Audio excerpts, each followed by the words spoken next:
Hi everyone, and welcome to episode 318 of the Mike White's podcast. I'm Jack, as always, joined by Casey. No. Celebrations. I'm going to take this hat off though, because it does not fit. No. I bought it for my daughter. She's 4. No. I bought it for your daughter. That is technically correct. The best kind of correct. Because I didn't have any cash. No, what a night that was, mate, on Monday. It was nice. I mean, as we were walking down to the game, you like your dad said, it doesn't quite feel right going down to Elland Road when there's essentially when your ass isn't going. Yeah. But you know what? Once you're inside, it was great. Yeah, I've never felt an atmosphere like that at Elland Road. Well, no, I'm not surprised by this. No, I've heard it loud. I've probably heard it be louder. I've definitely seen it like more vociferous. But there's just the level of joy. Because we all want to win the league, but it was just 35,000 people who were really, really fucking happy. I think we've never had that before. Yeah, I think as well, certainly post 2004, the only thing that you've ever really been able to enjoy, like in success we've enjoyed in person, was the League One promotion. And that came down to the last day of the season and was tense as hell. Yeah, there was no relaxed day for that. No. We should have had about 6 games of that. Yeah. If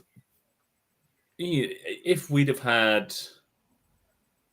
If people would have been allowed in stadiums, Charlton on the last day of the season, 2020, would have been that day. Yeah. Alas. But no, it was very nice. Everyone just turning up, being in a really happy mood. And again, Leeds just turned up and won. Yeah, that was. I've just got us 2 separate notes. First, the atmosphere. 2, the performance. Like Bristol City, 5th in the league. We all expected we'd win this game, and judging by how everyone was talking at the ground, everyone thought we were going to win this game. But I don't think anyone thought it was going to be that one-sided. And no. I don't think it was. I mean, Bristol City probably are capable of playing a bit better than that. But I do think most of it was down to us being absolutely outstanding. I honestly think, I would say there's the first half hour, I thought we just smothered Bristol City. And they just never retained possession for any amount of time. We just didn't allow them to do anything. And it was just the amount of times where it was like Bogle, Ampadu, Firpo, Gruev just took a step, blocked a pass, and we just went forward again. This was also by far and away the most attacking performance I've ever seen from Ilya Gruev. I was just going to bring it up, but you beat me to it. That I didn't forget. I wanted to point out Gruev's performance. I thought it was really good, and it was so much more. Basically, his passing was a lot braver, I thought. Yeah, a lot more positive. Very loud bird outside your window. Yes, but the problem is it's been absolutely roasting today, so the windows are staying open. No, it's fine. We don't put any effort into this. It's fine. I was more just checking I wasn't hearing things, to be honest. Yeah, that's fair. But no, I thought Gruev was excellent. I mean, they all were, really, but I thought Gruev in particular was really, really good. It was just domination, basically, that first half. Bristol City had no shots whatsoever. I think they had their first one in about the 64th minute, and they had their first shot on target in stoppage time. Yeah, at the second half, like it was completely one-sided.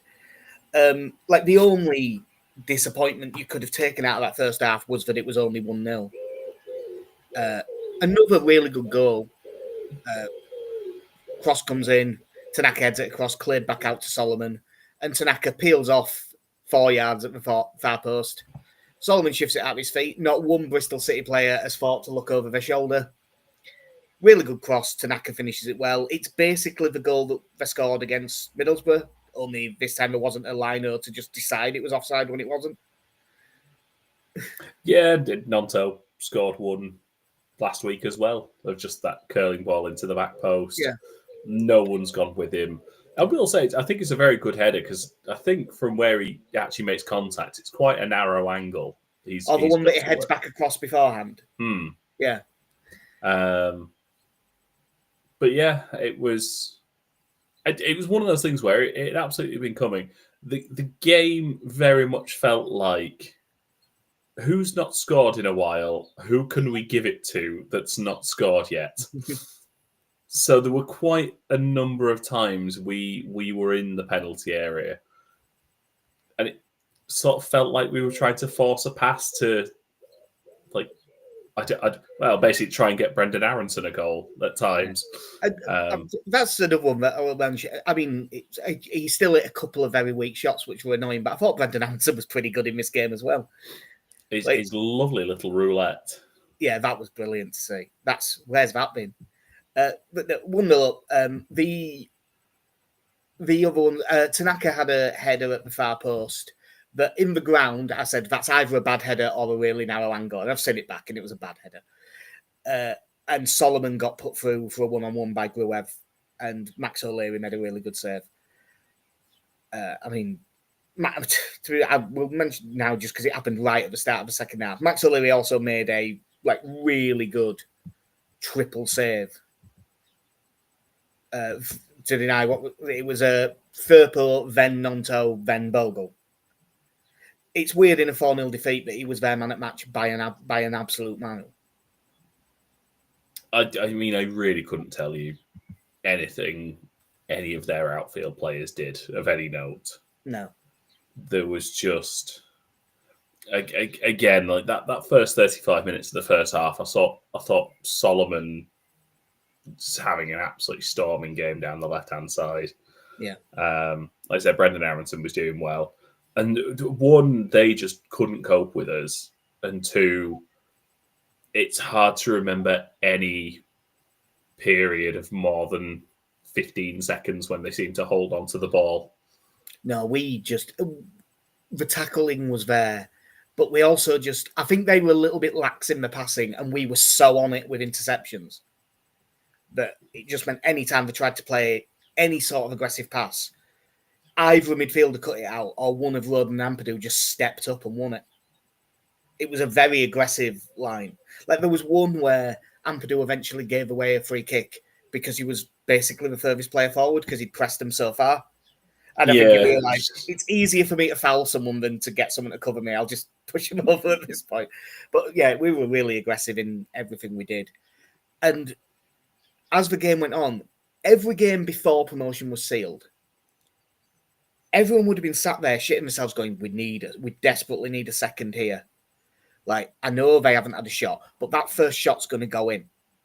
We've seen this before. Oh, Solomon, he's missed that chance off. It's such a waste.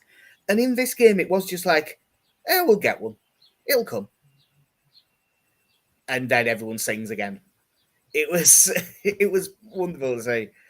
And the second goal was when it was actually done as a contest. Although, if I'm being honest, it never was one. Firpo plays it into Peru's feet. Good touch and turn. The defender that is nearest him slips as well, which gives him a little bit of time. And everyone is looking up the line because Solomon's made a decent run up the line. But he pings it all the way across to Nonto, who's made an even better run on the far side. The pass is perfect for him because if he puts too much on it, O'Leary can come out and get it. And he can't. It's just perfectly weighted. Good touch. Really good finish from Nonto. And that was the game. He seems to like that finish sort of across the keeper, but lifting it a bit. He's done that a few. Like, was it I want to say not even this. It's either this season or last season, but he scored basically the same goal away at Hillsborough. Yeah. Yeah, and I can't remember whether that was the one this season or the one last season, but either way, he scored that goal basically before. Yeah, because I think he's another one who it felt like we were trying to play him in more than we actually should have been. And I think he had a couple of poor efforts in the first half and a few efforts where, like you say, it was kind of a forced pass and it wasn't really on. But always glad for Nonto at this point. I think, in spite of everything at the start of last season, he is such a likable character. He's also, by this point, that's gone. He's fully made up for that by this point. Yeah, unlike others. Damn you, Max Verber. There was a couple of boos when he kind of thought, "Ah, come on, just like be less vociferous in your praise." But you don't need to boo him. Come on. So yeah, but Nonto is just this really happy character, and every time you see him doing something behind the scenes, he just seems to be laughing his little head off at something. So yeah, I was glad he got his goal. I do keep forgetting that he's still only 21. Yeah, with his double digits Italy caps. Yeah, as I say, he's a really good player, and it's nice to see him get back in, even if the reason is because of a James injury. He's definitely a good player, and in theory, it's why if we do manage to sign Solomon permanently, if Visa has 4 wingers next season, it's like the only position where I'm sort of all right with what we've got. Yeah. I mean, don't get wrong. If there's a winger out there that's really good, you still go for him because you have to up everything. But it's like the only position that I can be happy with going into the season. I mean, is Alfonso Pedraza still playing? I would have thought so. Him. Yeah. Well, some things never change. So the subs came in the 81st minute. Now, the second that we... once it got 2-0 and it was over, look, obviously, that one thing also that was really good to hear, the crowd really got behind Daniel Farke. Because we haven't really been, his name hasn't been the one being sung very often and stuff. And I think that the crowd were making a point of, we do want to keep him. Yeah, I think with the talk around the potential of replacing him in the summer, I think there's something quite funny about a fan base who I think are probably in line with my opinion of, I like Daniel Farke. He has objectively done a very good job with us. I do think he'll be sacked in about November next season. There is a lot of people saying that. I must admit, this end to the season, he's gone up in my estimations a bit from there. I've got a bit more faith in him than I did before. But I think the vast majority of people are being reasonable in as much as no, he's a step away from winning the league, a step away from getting us 100 points. If that's not a manager who deserves a chance next season, I don't know what is. Yeah, that's it. He's absolutely earned his chance. If they really decide this other guy is the guy, then I can see the argument that I think it would be monumentally unfair. In breaking news, in the National League Cup final, Leeds United under-21s have just taken the lead against Sutton. Yes. Diogo Montero from Conor Douglas cross. Diogo Montero seems to have scored in every round of that cup. It's a good lad. Yeah. Changes in the 81st minute because he does leave it late. Bamford on for Peru, Ramazani on for Nonto, and about 45 seconds later, nice bit of play down the left. Aronson plays in Firpo. Excellent cross for Ramazani, who scores with his first touch. Again, not glad for him to get the goal, obviously, with kind of everything that's been going on with him and the choosing Schmidt over him for those couple of games. And Farke gave him a little bit of stick, didn't he? Yeah. So yeah, nice for him to kind of have his moment because I feel sorry for him because I know he's been back a while now, but it very much feels like his season finished at Cardiff away or whatever. It wasn't long after that. Or was it Watford? It was a badly timed injury. It was the Watford game because he scored after a couple of minutes. It was a well-struck shot, but that Daniel Bachmann basically chucked it over his shoulder, didn't he? Yeah. And we were 2-0 up in about 7 minutes, and then he went off injured. Yeah, and it kind of feels like that's where his season ended. He's made his sub appearances, but again, you're chucking a winger on with 10 minutes left. He's going to struggle to get into games. So it's nice that he's been able to have this moment, especially at Elland Road before the season finishes, because I think in sort of October, towards the end of October, I think there was an argument that up to that point he'd been one of our best players. Yeah, I still think he is one of his best players. It's one of the reasons why, as good as Manor Solomon is, and I do want us to sign him permanently, if Daniel Levy is Daniel Levy about it and asks for just a ridiculous amount of money, there's no point paying it, because I genuinely think Ramazani can be at least as effective. So if the price is reasonable, I want us to sign Solomon because he's been really good. But given the injury record, it's weird that we've sacrificed basically all of his minutes to a lone player. Yeah. Rather than a player that we own. But, we've got 97 points after 45 games. So that is not a complaint. It's just a... And I'll mention the last goal before the rest of those. 94th minute, Gruev with an excellent ball over the top for Ramazani. Times his run brilliantly. Great touch on his right. Great finish with his left. It's an excellent goal. And twice we got to see his beautiful backflip. Yeah. It is nice to see that as a celebration because it's done very elegantly, and it's certainly a lot more. It's a lot more elegant than, say, Danny Pugh. Yeah. Two players I didn't think would be getting compared, but no, fair. Who else has done backflip celebrations for Leeds? It's not a long list. No, this is true. Yeah, I have the minorest of minor things to say to Daniel Farker about that game. Gilavogi for Tanaka, absolutely fine. Byron for Firpo, absolutely fine. We'll talk about those in a minute. Joseph Framanson, bring on Alex Cairns, you fucking spoilsport. Joseph didn't need that. Now, just to clarify, is that for Aronson or for Darlow? I would have done it for Darlow, but to be honest, whichever. Give Alex Cairns 10 minutes. But the game was done. Yeah, it would have been nice. When Ramazani made it 3-0, I stood up in the stand and I went, now, Cairns.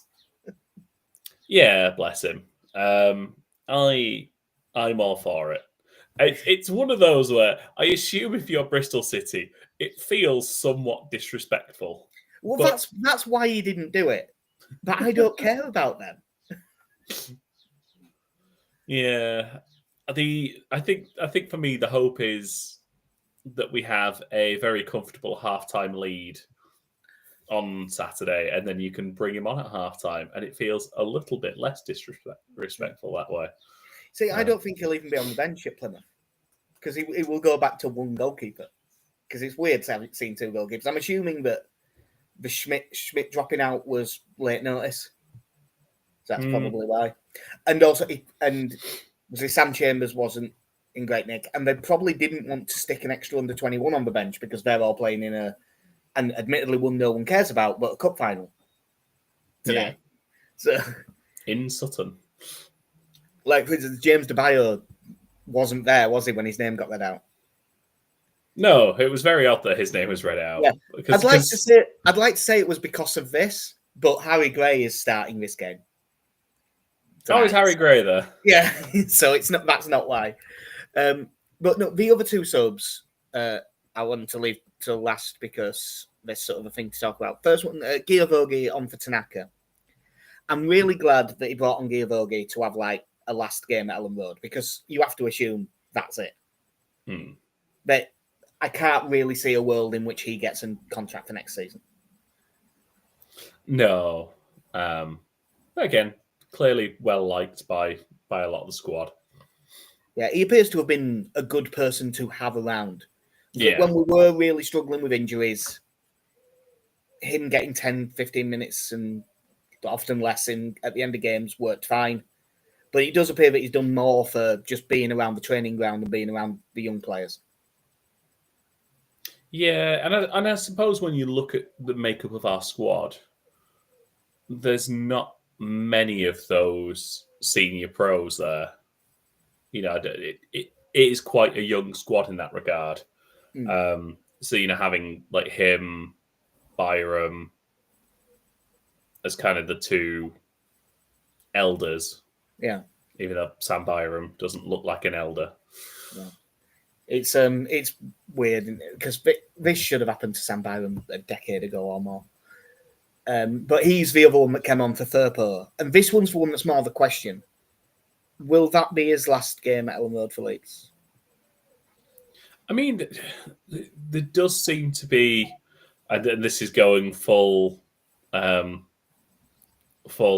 United fan base, questionable stalking. But I know Junior Firpo's missus has made allusions to them staying. She seemed to be hinting that he might get a contract. I was going to come on to Firpo next after Byron, but just as we're there, if he's up for staying, because there's a lot of talk in Spain that he's going to Betis, which is what I always expected to happen, like for the entire season, basically. He's been good enough that if he wants to stay, I would give him a new contract. Money depending, obviously. It depends what they're asking and things like that. But I would give him a new contract, but I would also be desperately wanting to sign a left back. I mean, yeah. I suppose it depends for him now whether he would be happy sticking around and being a squad player. Because against teams down at the bottom, you probably want Firpo. Against other teams, you probably want someone who can defend a bit better than Firpo.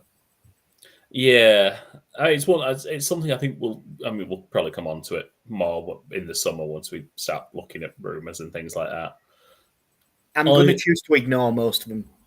Oh, yeah. But for me, I wonder if... My thinking is that you start looking at a left-back who is sort of an inverted full-back, where you essentially allow Jayden Bogle to do all the attacking, and you just have the extra full-back who just doesn't attack. Yeah. So a bit more Farkas starting formation when he first came to Leeds. Yeah. Because when he first got here, it was Yelder tucking in and Ayling bombing off. And what you're actually saying is our left back for next season is Max Verber. Oh, damn it. Just sign Junior. Just sign Junior. Whatever it takes. But yeah, like I would certainly like him to. I'm so pleased for him in as much as the narrative around Junior Firpo after relegation, the injury prone, couldn't defend his way out of a paper bag. Yeah, I believe that is the phrase. Yeah.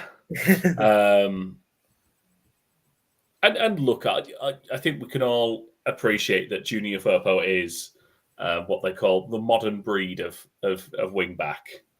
Or he's full Trent, all attack, can't defend. I mean, it is weird. That's a bit harsh. I do think his defending. I know that it's a lower level, but I do think his defending's got better. I still don't think it's good, and I think the main problem is in the Premier League. I just don't think he's quick enough. Like, I think he just that level of winger. They just fly past him, and that's why I think he got so many yellows in the Premier League. Because if someone's just way faster than you, there's not a great deal you can do about it. I think the other thing with the Premier League as well is he spent such a large portion of that season just trying to catch up with fitness. Like looking back now, there's probably not many times where he would have been close to fully fit in that last year. He barely ever got through more than like 6 games, did he, before he was injured again? Yeah, and I think that was the concern going into the start of last season that that was going to carry on, and it hasn't really. Like there have been injuries, but he's not been out for. He's played far more often than he's been out injured. Yeah, I was just going to see if I could quickly go on his transfer marked because it'll say how many games. But I mean, I bet he's played. I mean, we've played 45 in the league. I bet he's played, what, 34, 35 of them? Yeah, there was a period where. There was a period this season where Sam Byram came in for a handful of games. But for the most part, he has started the majority of games. And I do think it's been great that kind of over the course of last season it went from.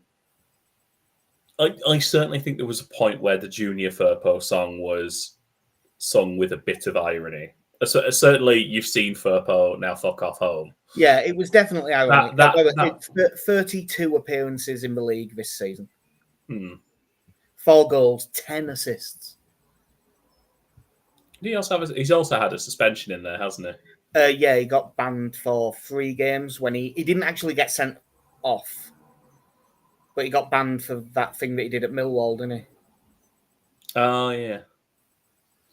Yeah, actually, I've just seen the run. He played every game up until we beat Sheff Wednesday 3-0. And then he missed 7 through injury, played 2, missed another one, then was suspended, and then he got suspended for bookings. So it is actually basically one injury that took him out for 6-7 weeks. Yeah. But yeah, I'm so glad he's kind of been able to have at least in these 2 years, he's had the arc of redemption where you just go, like, where you're sat there going, look, I know he's not great defensively, but man, he knows how to get forward. Yeah. And he is now, like, really loved. Like, I'm really pleased for him. And it took us dropping down the division, but he did sort of turn into what he was meant to be eventually. Yeah, it's another one of those where I've seen the image mocked up several times of Marcelo Bielsa watching Leeds on a laptop and just sat there going, why not? Like, it's just that, just looking at Junior Firpo and just going, see? It could have the worked. last one to go back to is Sam Byram.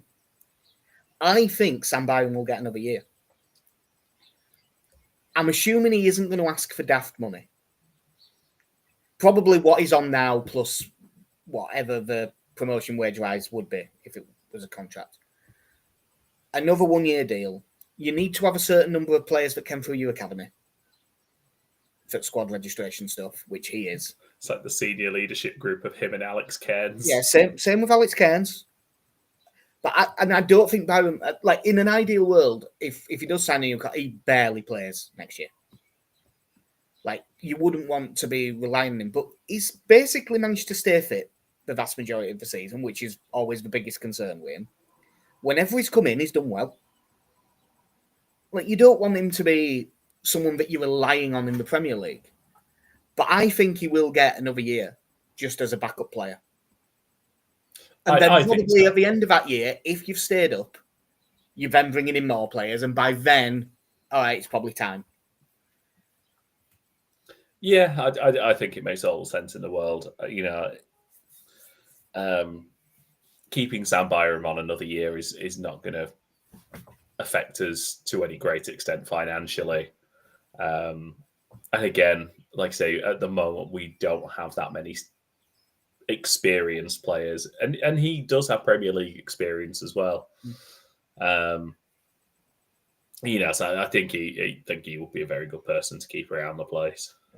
The only thing that changes that, obviously, is because he's managed to get through a whole season fairly fit, if he goes, no, I want to go somewhere where I'll play every week. Okay, fair enough. Like, you've done more than what's required of you. And I'm really pleased for him because, as I say, this should have happened in like 2011 for him. Yeah, it's very nice that he got that. 'Cause, like you say, there was that generation of him, Cook, Mowat, Taylor, who you very briefly had the dream of building a team around them and getting promoted and being brilliant. And Johnny Howson was going to come back as well. Yeah. And we did bring back Fabian Delph.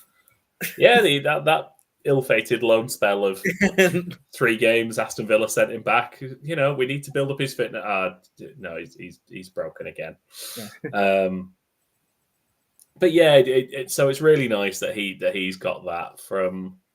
I mean, the stories go at this stage from Neil Warnock going, "I need a right back. What have you got, under 21s Can manager? any of these children play right back? Yeah. What have you got? We've got this lad. Grand, send him to Cornwall, will you?" To, by the midpoint of that season, being the highlight of the team. Yeah. And then, like I say, the points where he started playing as a right winger, got a few goals. Yeah, because that at that point where we also had Charlie Taylor on the left wing. Yeah. Basically had a midfield diamond with those 4. It was, and then the inevitable thing of, well, he's good, he plays for Leeds, and we don't want to pay him anymore, so he's leaving now because you don't get nice things. And it's shit, but you know he has played Premier League football for a couple of different teams, and he's come back to the team he kind of graduated from. So it's quite nice that he's had that full circle, and he's got that the kind of that storybook ending if it does finish here now. Yeah, and I know there's another game to go, but after a full-time whistle, that is what it felt like, a bit of a storybook ending. Everyone coming out individually and getting a big cheer. It's nice that obviously there's no trophy there, but there was sort of a presentation with them all celebrating right at the end of marching on together, which was lovely. Yeah. And at that point, me and my dad did need to get away, having stayed 25 minutes after full time or whatever it was. But you hung around a bit more. Was it just more of the same songs and them running around the pitch? The only thing I have seen is Leeds United's right back in. I'm going to say breaks through young, 15 years of Jayden Bogle's kid. Yeah, bless him. He was absolutely tear-assing up and down the pitch when he was there. When he was going. By the way, as a brief side note, I was saying to my girlfriend today, if I was one of the parents, and because obviously kind of the done thing for the young child of a footballer is you wear the kit, you wear your dad's squad number and put daddy on the back of the shirt. Yeah. And I'm saying now, you put a different player's squad number. Yeah, just to fuck them. Like if Jayden Bogle's kid turns up and they've got number 7, like why not? I mean, isn't that basically what Harry Gray was doing? I'll tell you what, bless that lad. He looked like he was having a great time. He's an award. It's a totally different type of please to him, but he has fully thrown himself into, no, I should just really enjoy this. He's sort, in a bizarre way, he's sort of the David May of all this, in as much as he's had... In the actual celebrations themselves, no, that's largely Ramazani. Well, for legal, yeah, I suppose for legal reasons. But yeah, just as a man who, let's say a man, as a boy who has played a solid 8 minutes of this season and is properly lapping up this celebration. And so we fucking should. Yeah, it's great. But yeah, so really happy. I stuck around. They sort of did the lap. They kind of went for the cop first. I thought they were going to do like they were all going to do the running slide together, but they didn't do that. And then they kind of walked across the A stand, and they finished all singing "I Predict a Riot" in front of the South Stand. Yeah, we could hear all that walking up Beeston Hill. Yeah, so I left once they'd finished "I Predict a Riot." But no, it was great because once they'd started doing the lap, that's when all the families started coming onto the pitch as well. It's just so nice seeing everyone in such good spirits because I've seen many a lap of crap. I've seen a few good laps of honour, but it's normally a gentle stroll around the pitch, applauding the crowd politely. Whereas this was, no, we're all going to act like idiots now because we've done something really good and we absolutely can. One thing that did make me laugh right on full time was the linesman in front of the East stand who bolted. The whistle went and that man took off.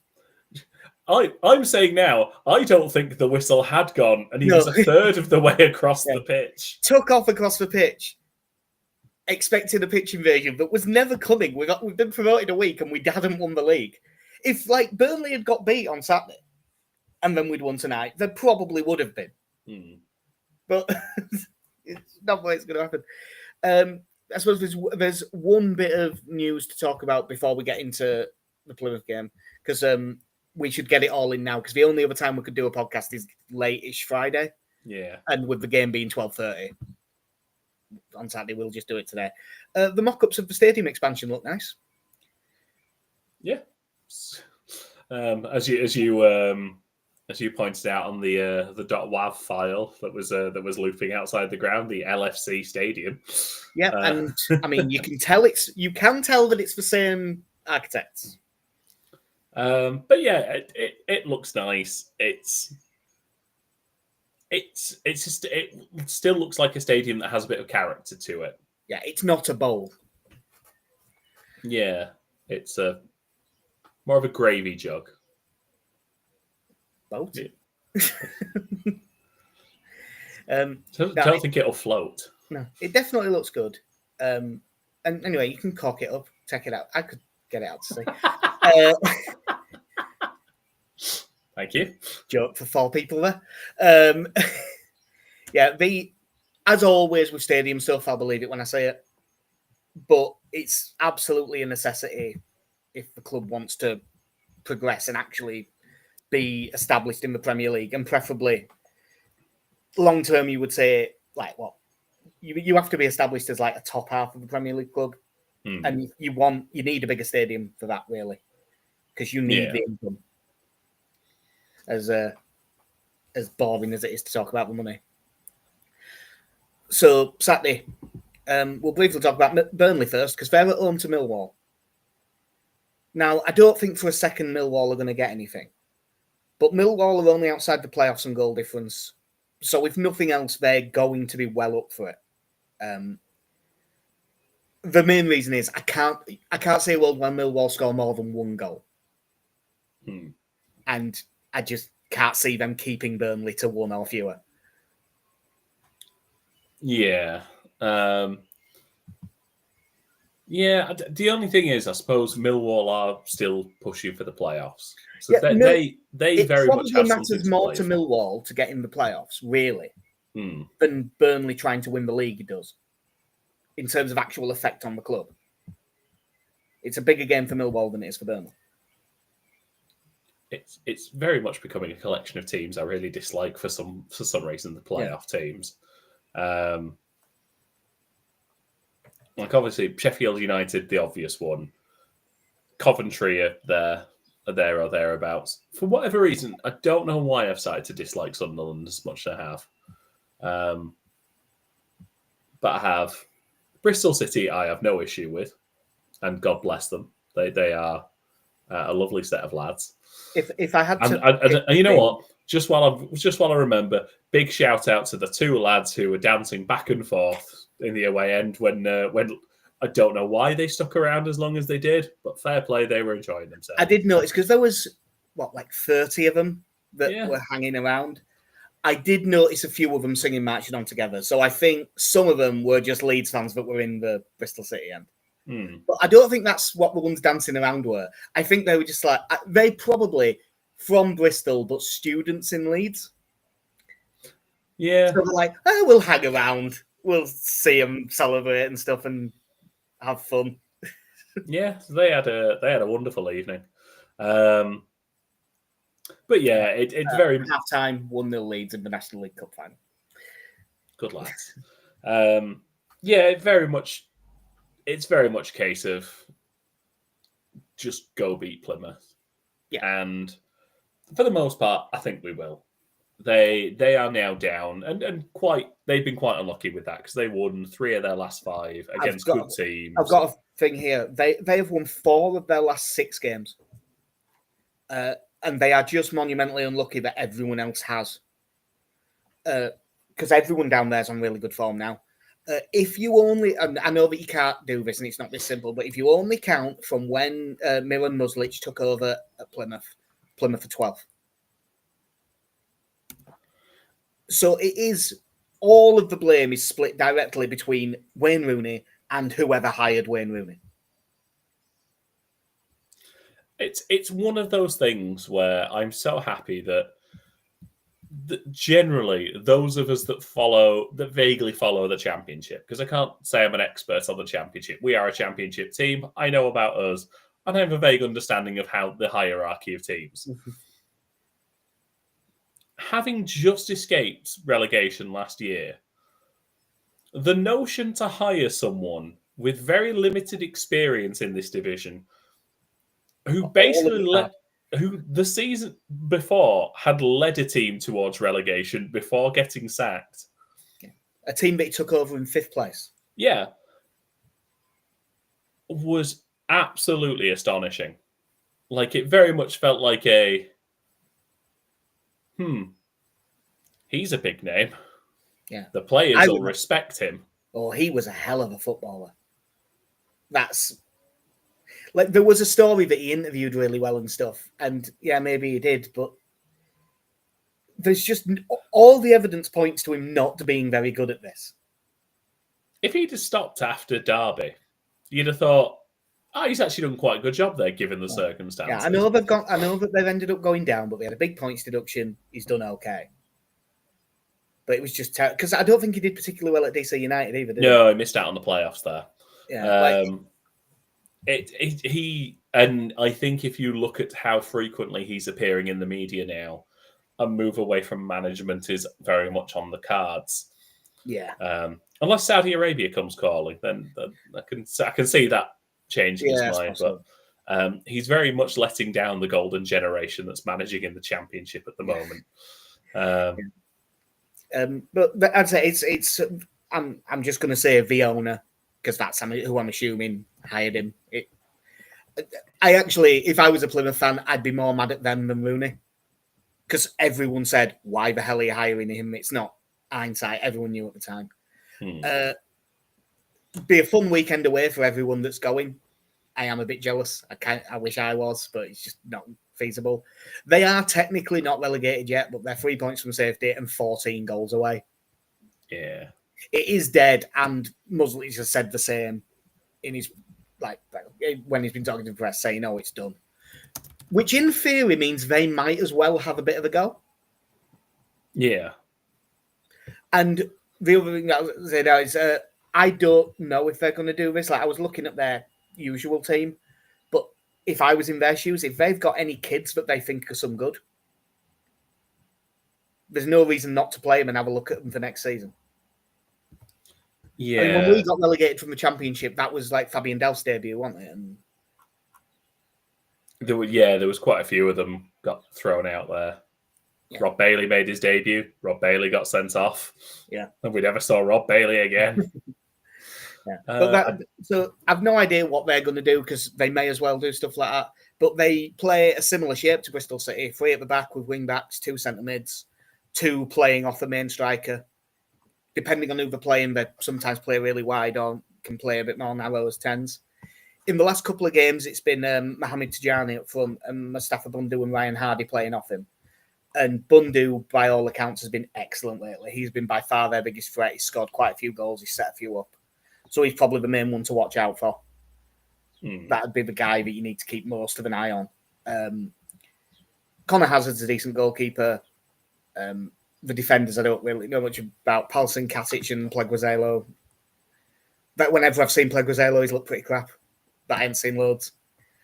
Is Katic the one that scored the goal that beat... They scored a belting header in the FA Cup?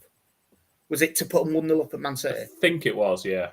Yeah, I think that was Cat. But that it was one at centre backs anyway. Zioks at right wing back, I don't know about. Barley Mumble at left wing back, I still think's a good player. One of my boys. Yeah, like he's sort of budget Kyle Walker-Peters for playing. There's a lot of similarities between them. It's usually Adam Randall and Darko JB in middle of midfield, but obviously JB won't be eligible for this. Looking through their last few games, whenever they've needed a centre mid to come in, it's been Jordan Houghton, so it'll be him, I would have thought, unless there's a kid. As I say, I think that's like their most likely team, but in their shoes, I would be making changes and sticking in some young players and stuff to have a look ready for next season. Because I'm assuming Muslic is staying because he's done a really good job, even though they got relegated. Yeah. But this is just something I heard this morning as well. Obviously, they are still technically in with a very, very, very outside chance of staying up. The outsidest of outside chances. Yeah. Derby also play Stoke. And I tell you what, because of Preston are playing Bristol City, who have something to play for it. Because that Derby Stoke game is why it is still in Hull's own hands. Because if they win, one of them drops points. Yeah. But I tell you what, if someone finds out that Hull are losing, I can imagine that being a 0-0. Yeah. Like, lads, let's take the edge off here, shall we? Yeah, let's have Germany-Austria 1982. Yeah. A bit of Anschluss. Yeah. Like you say, it would be you might as well have a bit of a go. Because as you say, realistically, there is not going to be what did you say?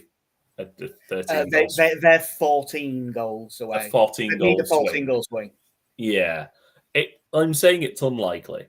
So their only chance, really, and there isn't one, but their only chance is to beat us like 7 or 8-0 and hope for an absolute hammering elsewhere. So they do kind of have to have a go. So they might as well do that. And which in theory really suits us if they do. I'm going to assume that at most Dan James is on the bench. I think he probably will. I think he probably won't play. He got asked by Bryn Lord after the game, and he said, like, I'll try. He didn't seem like someone who was going to be fit in a week. So do you think we're just the same team again? I think so. If you're Dan James and you're a game away from your summer holidays, don't bother. Yeah, like it's not. It's you don't need to risk aggravating anything and have to spend your summer coming into Thorpe Arch 3 times a week for treatment. Yeah, I think we'll be okay. But yeah, I do think it's the same team.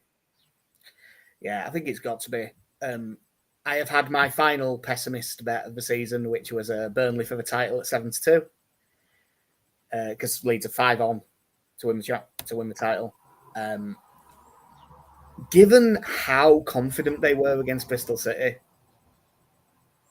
it is kind of. I mean, it's us. It could happen, and you've seen stuff like this before. And in the end, it isn't the most important thing in the world, but we all want to win the league. The confidence sounds like it's going through the scores because we've got Benny with 2-0, Alex with 3-0, Connie with 4-0. Everyone going for it, and I'm finding it hard to look past it being so, because much like how I thought the Bristol City game would be really open, and it was, but only at one end.